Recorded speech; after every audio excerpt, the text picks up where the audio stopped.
shared out. So I think we're starting the recording now. All right, again, this is TexQuest tips for secondary students and for the teachers and families that support them. I appreciate you, Rocky EDU, giving me the opportunity to share these resources on their PD spot. And we're going to go ahead and get started. I'm Shauna Ford. I'm the Library Services Consultant at Region 11, and you can connect with me at sford@esc11.net and also on Twitter at ShaunaFord1 and ESC11 Library. I share out lots of resources on the library page, so follow me there. TexQuest resources are provided from the Texas State Library and Archives Commission and are supported by ESC Region 20. You can see that the main providers of these resources would be Britannica, Gale, EBSCO, ProQuest, and Teaching Books. One of the things that TexQuest did recently is they created a TexQuest Navigator. They did this in partnership with Gale. And so it's real easy for your students and teachers to access these resources with a generic login. If you're not sure what your generic login is, you can check with your campus librarian or district librarian, or you can email me at sford@esc11.net, or you can email Maria Collins. And we will get that information to you. You can see that the TexQuest Navigator separates the resources by grade level. There is one section where you can click and just see all of the resources, and then there is a section just for digital resources for educators. But this is a very easy way for students and teachers to access these resources. Some of you may be in districts that have pulled these resources under a single sign-on system, and that's fabulous too. If your kids already know how to access these resources and they go in through your single sign-on, then let them keep doing that. But this is a way for kids to access it real easily if they don't have that type of access. So when you go to texquest.net, you'll find that TexQuest Navigator. Now, right now, there's extra information at the top as we go through this medical crisis, and but it's not normally there. But you can see it's a real clean look, separated by grade level. So if you're working with secondary students, then they would click on middle school or high school, or even just all resources and sort through. You can see that you can separate it then by features or sort it by features, and you can just choose your resources. Once you choose your resource, you will be prompted to log in. Once you log in, just with that one login, you'll be able to bounce back and forth between resources. But you have to log in one time, and you'll have to log in each session. So like if you logged in today, you could bounce between resources, and then you close down, and then tomorrow you go back, you're going to have to log in again with that same generic login information each time. All right, and again, what you're going to do is you're going to select your district name from a drop-down. So it'll have a drop-down menu, you'll find your district name, and then you'll put your generic district password. And that's the one. If you're not sure what that generic password is, then you'll want to get in touch with either a librarian or myself or Maria, and we can get that information for you. The other thing is if you get to that drop-down menu and you don't find your campus, it could be that your campus has not signed up. If you're a Region 11 district, these resources are a part of our instructional solutions and support contract. So they come along with that. But somebody from your district does have to sign up with TexQuest resources to have access. So if you haven't done that, or if somebody from your district hasn't done that, if you'll reach out to me, I can help you get started with that. One of the features that you can find on the page, and we're going to go into the site shortly, but one of the things that you can find is a TexQuest resource guide. And this TexQuest resource guide is separated by content level. So it's going to have all your elementary resources at the beginning, and then it's going to have middle school, and then it's going to have high school. You can see that it is broken down by the provider. It shares the contents, what you will find in that resource, and then also the features, like does it have citation tools? Or does it have a translation ability? Is there a speech to text? So are there some supports built in? And many of these have those supports. That's one of the things that makes the TexQuest resources so beneficial for academic purposes, is that there are so many features built in, and students then learn how to use an academic resource with some support. You can print off these TexQuest resource guides, or you can just upload them to Google Classroom or Canvas or whatever LMS your district is using. But this is a really great tool. Once your students are familiar with these resources, it's not a bad idea to empower them to choose their best resource for their purpose.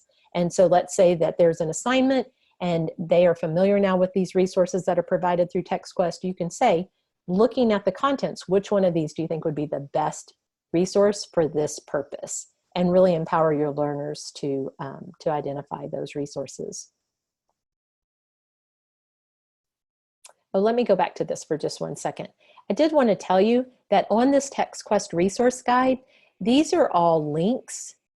And unless you have somewhere where you have shared with students the individual logins for these resources, if they click just on these links, then they're going to it'll take them to that site and they'll be prompted to log in. And it won't be as easy as the navigator. So if it were me, I would unlink these, and you can find this on the website, and then you can make a copy and do whatever you want to with it. I would probably put some directions up at the top that says for them to access this through textquest.net and through the navigator and use this generic password to get in. And I would unlink these just because I think that it is a little less confusing that way. All right, so looking at some of the middle school resources, we're focusing right now on secondary resources with TextQuest. And so here are your middle school resources. If I was on that TextQuest navigator and I clicked on middle school, then it would bring me to this page. And again, I can sort these resources by features, or I could just click on the individual resource. You can see, and we're going to go through some of these, but you can see that there's an ebook collection, and these are multi-user. So if you found a book in there that you wanted the whole class to read, they could all read it at the same time. Learn 360 is going to be a multimedia library. It's going to have video and audio and things like that, tied to Texas standards. There's also National Geographic Kids. You can see that there's Gale 1 file with magazines and news articles, and then also Gale in Context Middle School. And so these resources have been pulled, curated for your middle school user. Teachingbooks.net. I used to always say that this was a great resource for teachers, but I've kind of stepped back on that because I do believe with the things that they have done, they've really updated their website and the content in their website. And one of the things that I think is really beneficial or interesting for kids are the author interviews. They have book trailers. And then we're also going to look, they have a whole collection of Reader's Theater scripts. And so I was thinking that if we're looking for some really good, engaging assignments or tasks for students, many parents have multiple children at home. How about, say, pick one of the Reader's Theater scripts, you can put on a play, but they could design set, they could do all of that right there at their home. And that would probably keep them busy for quite some time, but in a really good way. So with an educational slant to it. You can see that one of the things that you can find over here are videos. Another thing would be to think about image searches. Oftentimes when we have students creating digital content, they have to use images. And this is a much safer way to do an image search in some of these academic resources than, say, just typing in a search term in Google and clicking image, because at that point we really have no control over what's going to show up. So think about that when students are needing resources that letting them use these academic resources is a much safer way and more controlled environment for them. And I know we're talking about secondary students and they don't necessarily need as much control, but they probably do need some practice in navigating academic databases. All right, so let's look at a few of the resources that are available to your students. We have Britannica School, and this is the middle school version. You can see that there are articles, images and videos, biographies, a world atlas, all kinds of things. We're going to go into it in a few minutes and look at this, but know that the kids, there is a built-in citation tool, and it goes all the way down to elementary, which is awesome that the students are learning at an early age how to cite sources. There is the audio version so they can listen to the text. There are translation abilities, so that's nice. It's using Google Translate, so it can translate to who knows how many different languages. With high school, you can see all of the different resources here, and we're going to focus on just a few of them. Again, you can sort by features, or you could just click right on one of the resources.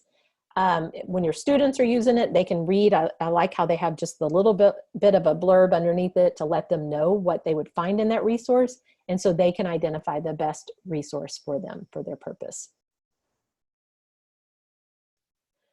I think really one of the best tools for high school students, and really you could take it all the way down to junior high, would be the Learning Express that EBSCO has. There are all kinds of practice tests in there, college and career exploration, there are tutorials, ebooks, resume and letter writing tools, and it is right there on the main page when you're looking at the resources that are provided to high school students. And so it looks just right there like that. But you can see that Gale has a variety of resources on here. There's Britannica for the high school, Still Learn 360, some science and literature resources. So quite a bit of resources for your high school student. So really zeroing in on Learning Express. With our students missing so much school right now, I think it's important that they don't fall behind in that test prep if they're getting ready for college exam or college entrance exams, applying to college. And so some of the features of Learning Express are the ACT and SAT prep. There are also AP practice tests. There is support for college essay writing. There are industry certification exams can be found in there. So many different resources. One of the things that I'll say about Learning Express is that in many of these, just the generic login works fine. But for Learning Express, I would encourage you to work with your students to get their own login. It's not anything that a teacher can administer, so you can't see the progress they're making or anything like that. But for them to access all of these features, the preps, the practice test and things like that, they have to have a login. So they have to create an account, and it could be something as easy as you doing a screencast for them and showing them how to create an account, having them use their school email to create that account. You know, eventually they could make a screenshot of what they were working on and send that to you if you wanted to. You could make it an assignment and say, show me how far you've gotten on your SAT practice test, and they could just do a screenshot and turn that in as an assignment. But there's not a dashboard where a teacher is able to monitor their progress. So just know that. I have asked multiple times, but that is not a feature that Learning Express offers. Another resource that would be good for your high school students is Gale in Context, the opposing viewpoints. One of the things that really society as a whole has is being able to have conversations with people that you might not agree with. And so this is a really good way to practice those skills. And I just typed in pandemic just because. And so then it tells you what all is in here. There's all kinds of different results or resources, videos, news articles, images, things like that. But there are different viewpoints that the kids could read and have discussions about. So I think that that would be, if I were looking for assignments, that they could almost like get with a partner and have a conversation with opposing viewpoints. The EBSCO ebook collection is a K-8 ebook collection. Like I said, it's full text, simultaneous access. So if you were able to find a book that would be appropriate for your students, then you could assign that book. You could have them come to the site and everybody could have access to the same book. So if you're struggling with, oh my goodness, you know, they don't have their class novel, you can check to see if the EBSCO ebook collection has it in there and then use that. Then you could go to teachingbooks.net and see if there's any support materials that you could use. There's lots of activities and lessons, like I said, author interviews, things like that. So if there was a book in here that you could use with your students, then you could go to teachingbooks.net and find some support materials possibly. Speaking of teachingbooks.net, it's a multimedia resource. Like I said, there are author interviews, there are book trailers, there are scripts. But you can see that you can search by grade level, you can search by content area, by genre, cultural areas. One of the mistakes I made, because they redid their website this past summer, is I would get to the website and then I would do my search, but I never scrolled down.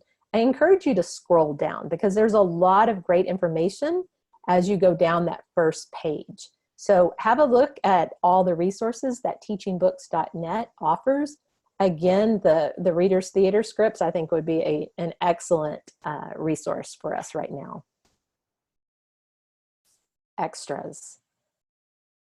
We talked about translation with Google Translate. So if you have students that are needing language support, that's an exceptional tool.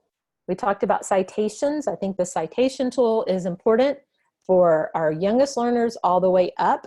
They have to learn that, that digital citizenship, and this is a great way for them to learn that without having to go through the creating of the citation. The resource creates the citation for them, and so if they're doing any type of project or what have you, that would go, they could just easily copy and paste that citation into their project. These resources integrate very nicely into Google, and many times there is an audio version of the text, and so that's nice for the students who need that type of support. One of the things that I encourage you to do is I encourage you to stay up to date on the additions that the different providers are making during this time. So teachingbooks.net, there's a link there for virtual learning ideas. Gale Resources has provided some extra resources during this time. Britannica has made their launch packs, which are curriculum packs, available through May.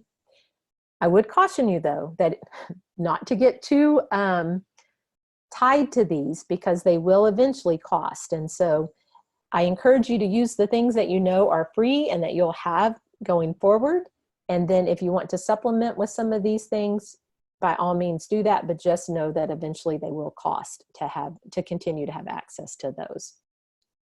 I will show you where to find this. You're going to find this when you go to TexQuest.net, you'll click on Connect and then Program Materials, and that's where these links are. So this is just a screenshot, but I'll show you where to find those.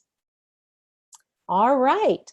Well, we're at the end, so let's go into the site and just take a look around real quick. Again, you go to TexQuest.net. This is what the site looks like right now. You can search, it gives you more information, frequently asked questions. If you're any type of trainer and you're needing resources to train people in TexQuest, you can see there's program materials, there are training materials, so there are lots of things, resources that are already created that you can use right here on this site. Coming soon, they're going to have videos in both English and Spanish about how to access TexQuest from home. So that'll be nice, and you can reference that with your families. And then you're at the TexQuest Navigator, and so the student would just pick their grade level that they want to access. And again, if they wanted to just see all of the resources, they could see that. Then you get to the providers and the links straight to their websites. Unless the students have those individual usernames and passwords, it's probably more frustrating for them to go that way than to just go in through the Navigator. And then here's that TexQuest resource guide.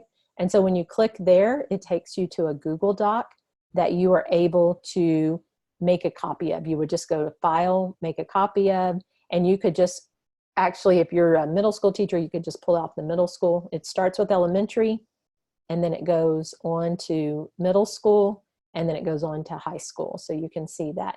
But you would just go up here and you would say File, make a copy, and then you could put that in your Google folder and then add it to your Google Classroom or Canvas or whatever LMS you're using. And if it were me, what I would do is I would take off the links and I would type directions here about going to TexQuest and using the navigator. That is unless you already have a single sign-on and your students have access through that single sign-on. If they have access through the single sign-on, then you don't need to worry about that. And I would put your unique district login right here, just the password that they'll need to get in. So remember, they'll go to the resource. We're going to look at that right here. So if I go to Learning Express, I'm going to click Learning Express, and it's going to prompt me to choose my district. So I'm going to type in ESC 11 and scroll, and then it's going to prompt me to put in my password. And then once I put in my password, obviously I didn't put in the right password. Once I put in my password, then I'll have access to all of the resources at that time.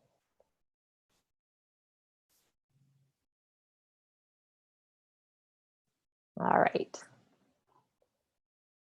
So I went to Learning Express and I could look around in there. Remember, to actually get into all of these resources, I'm going to need to create an account.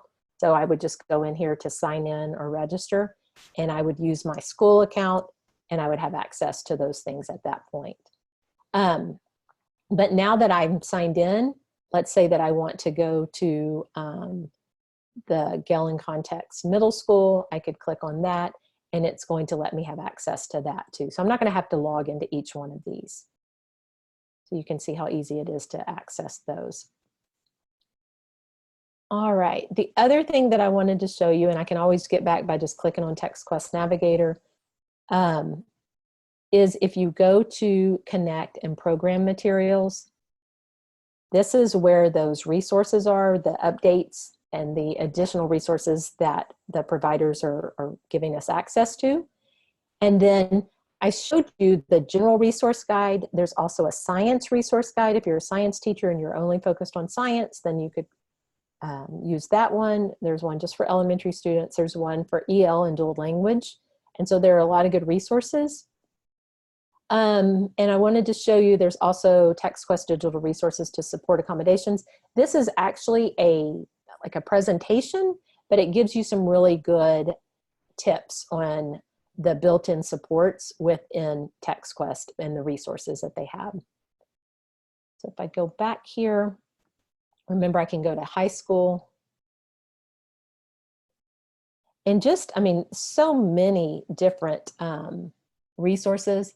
There's one, oh, the Chilton Library here, this automotive type library. You could look up any car, get service information, things like that. I was shocked with the amount of information. But there's also science related ones, environmental science, news, lots of news. If students are doing any type of current events, this is a great place for them to go to.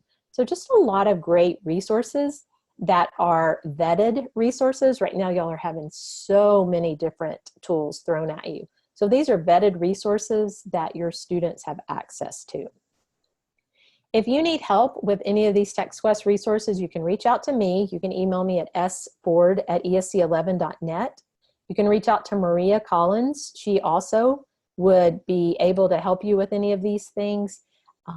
And as you're building the instructional support materials for your students, be sure to include some of these. These are great resources for them, and you already have access to them if you're a Region 11 district and you have taken the Instructional Solutions and Support contract. They're a part of that contract. So I don't believe that there are any questions, and so we are going to stop the recording of this.